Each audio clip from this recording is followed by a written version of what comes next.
قسمت جنوب زاهدان غرب زاهدان این آبا همه از تفتان میآید و خاص که آب نداره غیر از آب تفتان و تفتان خود شهرستان تفتان شهرستان میر جواد دیگه آب نداره غیر از آب تفتان کل آب تفتانه اگر دیگه جای آب دمیای جزئیه و در حد شرب هم نیست ولذا یک منبع آبی بسیار کلانه که گذشته این تفتان در طول سال برف داشته و برفش خشک نمی شده است و شما این پیشانی استان و این نگین استان علی به شرکت های دادند و مستقر شده شرکت های غادر و دستگاه آوردن ریختن و بالاخره انفجار میدن این کوها را و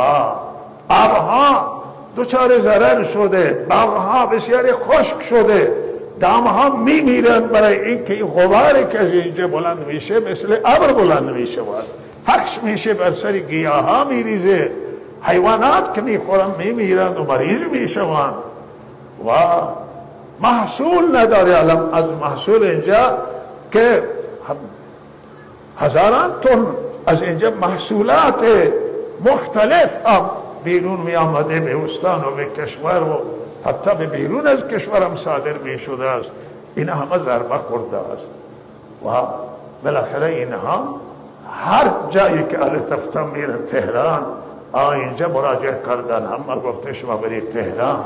برید مسئولان استان ببینید هر جا میره هیچ کسی نمیتونه به دادی اینه برسه و بالاخره علامت همین هفته جمعی از اونجا آمدند اما آدمان محترم و بزرگ و بعضی وقتا تصمیم گرفتن که خود را بسوزند و چرا خود را میسوزید و بالاخره خدا بالا سری خدا را ما باید فریاد بکنیم و به هر حال شما بار رفتید و تازه یک هیئتی از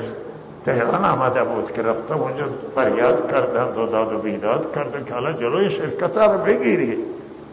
و این میآیند کسک زوم کردن اینجا که زوم کردن که همه این معادن بردارند و برند و خیلی ذخیره بزرگی است و این هیچی نمیگه که ما کاریگر بگیریم بابا شما 1000 تا کاریگر بگیرید 300 تا کاریگر بگیرید و بالاخره ملتی اونجا هست اونجا 10,000 خانوار حداقل در همون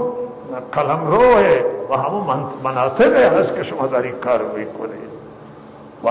هزاران باغ هست هزاران چشمه هست و بهترین محل گردشگریه سطح کشور اینجا میآید خارج از کشور میآید مردم استانان از آب و هوا و مناظر طبیعی اونجا استفاده میکنن چگونه تمام دنیا این نوع مسائل نگهداری میکنن شما بیایید این معادن به این صورت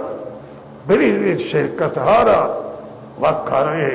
داری انجام میدید و بالاخره این روستا ها کجا برن این مردم کجا برن آبا و اجدادشون اینجا دفنن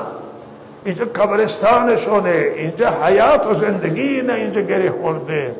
اینا را کجا آواره میکنید چه کسانی که اینا را آواره میکنن منافع به کجا میره آیا منافع به خزانه دولت و ملیه آیا این منافع به منطقه برای زین سخته منطقه خرج میشه که اینا قربانی منطقه بشن قربانی کشورن قربانی ملت ایرانن یا قربانی تعداد سرمایه گذاران و سرمایه دارانی هستن که میکنن این طلا و جواهرات برای برداری بکنن و منطقه را بخشکنن و در بدر کنن و این هیچ عدالت هیچ انصاف اجازه نمیده به این کار شما را و اینها درخواست من از دولت آن است که دولت آقای پزشکیان که جلو اینها را بگیرد این کار را متوقف کنند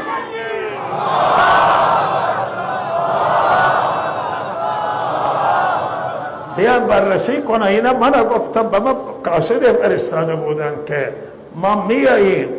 و ما مشکلات با هم بررسی میکنیم گفته که خب من که کارشناس نیستم ولی شما اگر بیایید ما همه مردم منطقه را دعوت میدیم اونایی که کارشناسی دارن دلایل دارن، دیگه من بیطرف میخواهیم و من شما بررسی میکنیم، اشکال نیست. دروغ گفتم نیامدم، بعد سکوت کردم، بعد من به همون کسی که واسطه کرده پیغام دادن، بعدم نیامدن و معلومه که اینا دلیل ندارن، استدلال ندارن، منطق پشترین کار نیست، عقلانیت پشترین کار نیست. و مردم منطقه، شما مردم تفتان مطمئن باشید که مردم استان شما را تنها ول نمی کنند.